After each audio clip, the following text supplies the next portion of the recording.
Welcome back to Wander and Wonder Storytime with Priscilla.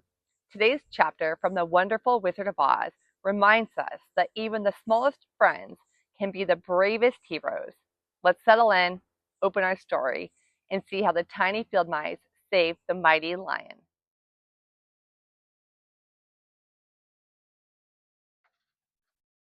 Chapter 9, The Queen of the Field Mice. "We cannot be far from the road of yellow brick now," remarked the Scarecrow, as he stood beside the girl, "for we have come nearly as far as the river carried us away." The Tin Man was about to reply when he heard a low growl, and turning his head, which worked beautifully on hinges, he saw a strange beast come bounding over the grass toward them.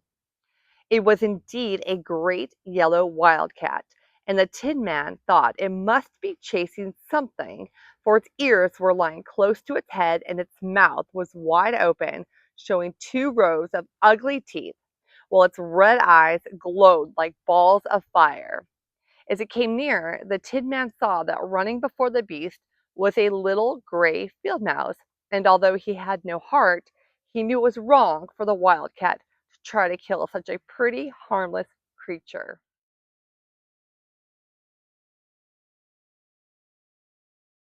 So the Tin Man raised his axe, and as the wildcat ran by, it gave a quick blow that cut the beast's head clean off from its body, and it rolled over at his feet in two pieces.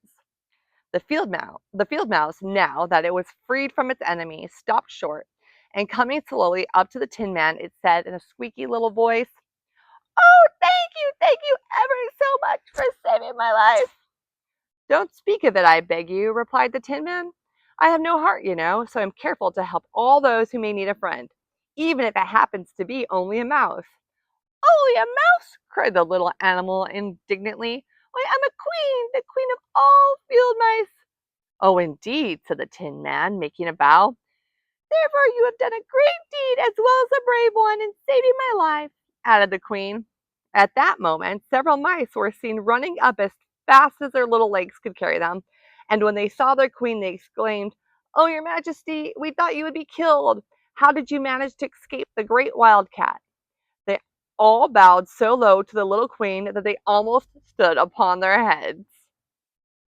"This funny Tin Man," she answered, "killed the wildcat and saved my life. So hereafter you must all serve him and obey his slightest wish."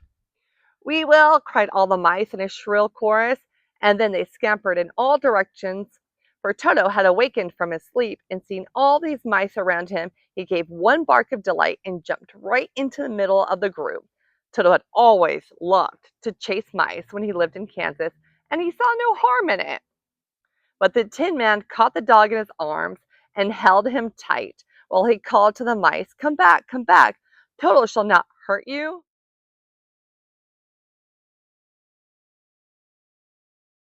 At this, the Queen of the Mice stuck her head out from underneath a clump of grass and asked in a tiny, timid voice, "Are you sure he will not bite us?" "I will not let him," said the Tin Man, "so do not be afraid." One by one, the mice came creeping back, and Toto did not bark again, although he tried to get out of the Tin Man's arms and would have bitten him had he not known very well he was made of tin. Finally, one of the biggest mice spoke. "Is there anything we can do," it asked, "to repay you for saving the life of our Queen?" "Nothing that I know of," answered the Tin Man. But the Scarecrow, who had been trying to think but could not because his head was stuffed with straw, said quickly, "Oh yes, you can save our friend, the Cowardly Lion, who is asleep in the poppy field." "A lion?" cried the little Queen. "Why, he would eat us all up." "Oh no," declared the Scarecrow. "This lion is a coward." "Really?" asked the Mouse. "He says so himself," answered the Scarecrow, "and he would never hurt anyone who is our friend. If you will help us to save him, I promise that he shall treat you all with kindness." "Very well," said the Queen, "we trust you. But what shall we do?"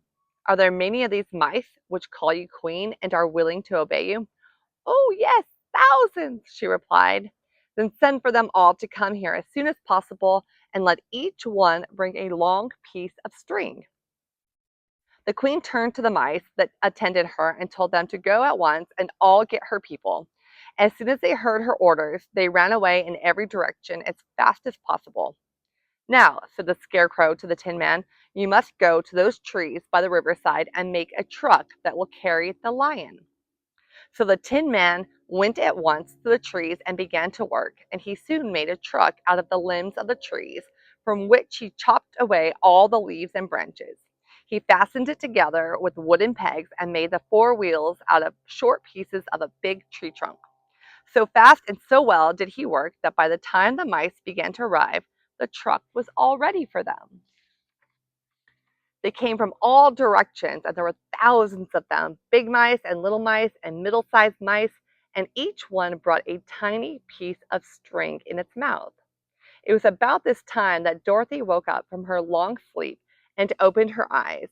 She was greatly astonished to find herself lying upon the grass, with thousands of mice standing around and looking at her timidly. But the Scarecrow told her about everything, and turning to the dignified little mouse, he said, permit me to introduce to you Her Majesty the Queen. Dorothy nodded gravely, and the Queen made a curtsy, after which she became quite friendly with the little girl.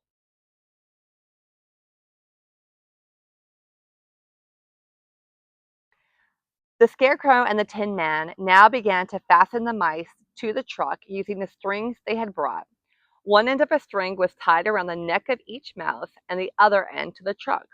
Of course, the truck was 1,000 times bigger than any of the mice who were to draw it. But when all the mice had been harnessed, they were able to pull it quite easily. Even the Scarecrow and the Tin Man could sit on it, and were drawn swiftly by their queer little horses to the place where the lion lay asleep.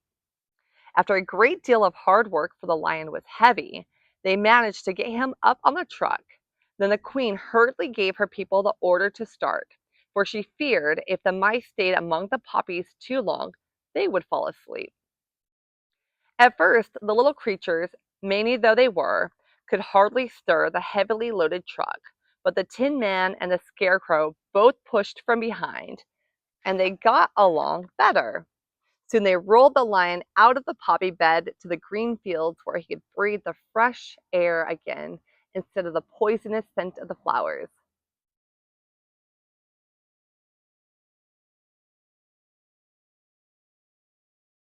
Dorothy came to meet them and thanked the little mice warmly for saving her companion from death.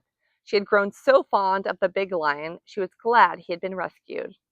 Then the mice were unharnessed from the truck and scampered away to the grass to their homes. The queen of the mice was the last to leave. You ever need us again, she said, come out into the field and call, and we shall hear you and come to your assistance. Goodbye. Goodbye, they all answered, and away the queen ran, while Dorothy held Toto tightly, lest he should run after her and frighten her. After this, they sat down beside the lion until he should awaken, and the Scarecrow brought Dorothy some fruit from a tree nearby, which she ate for her dinner.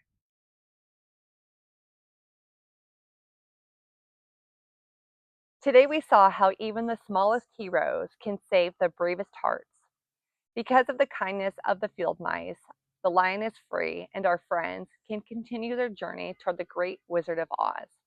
Next time, we'll finally make our way to the Emerald City. Thank you for joining me today. If you like this story and would like to hear more, don't forget to like, subscribe, and share with a friend. Bye.